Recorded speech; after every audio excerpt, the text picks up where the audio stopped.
Kemudian saya mau lihat ya kasus Roy Suryo dan kawan-kawan.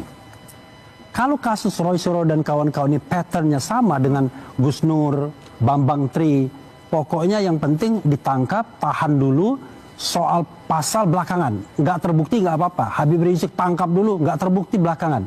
Maka tidak ada perubahan. Maka kemudian orang bisa mengatakan, oh yang sana geng Solo masih kuat pengaruhnya. Nah saya tidak ingin mengatakan presiden boneka. Rasanya kan lucu sekali Prabowo dibilang presiden boneka. Bayangkan, ini jenderal, kekayaannya luar biasa. Jadi artinya apa Bang Refli? Ketua umum partai politik.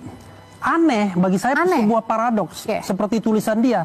Ini orang hebat, kekayaannya hebat, kemudian pangkatnya jenderal, kok bisa agak takluk sedikit sama orang sipil. Nah begitu. Gitulah. Kok bisa? Tidak memiliki partai politik. Kok bisa Bang?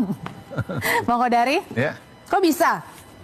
Ya ini kan semua analisanya Pak Refli ya. Kalau saya berbeda pandangan dengan beliau. Pertama begini, beliau tadi menyebut pertemuan Pak Prabowo dengan Pak Jokowi tanggal 13 Oktober.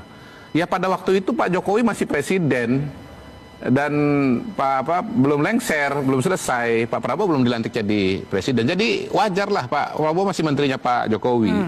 Yang kedua, kalau kemudian ada orang-orang yang pernah menjadi anggota di kabinetnya Pak Jokowi, masuk kabinetnya Pak Prabowo, dianggap sebagai titipannya Pak Jokowi, saya kira itu juga oversimplifikasi dan otak-atik gatuk itu sebetulnya.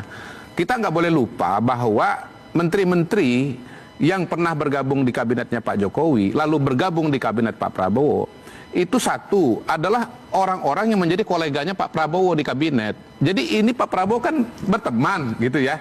Sama aja mungkin Pak Komarudin dulu waktu dinas di militer, begitu ditempatkan satu jabatan, mengajak orang-orang yang sama-sama servis dengan Bapak di militer kan Pak. Karena Bapak kenal pribadi, kenal kemampuannya. Saya kira begitu.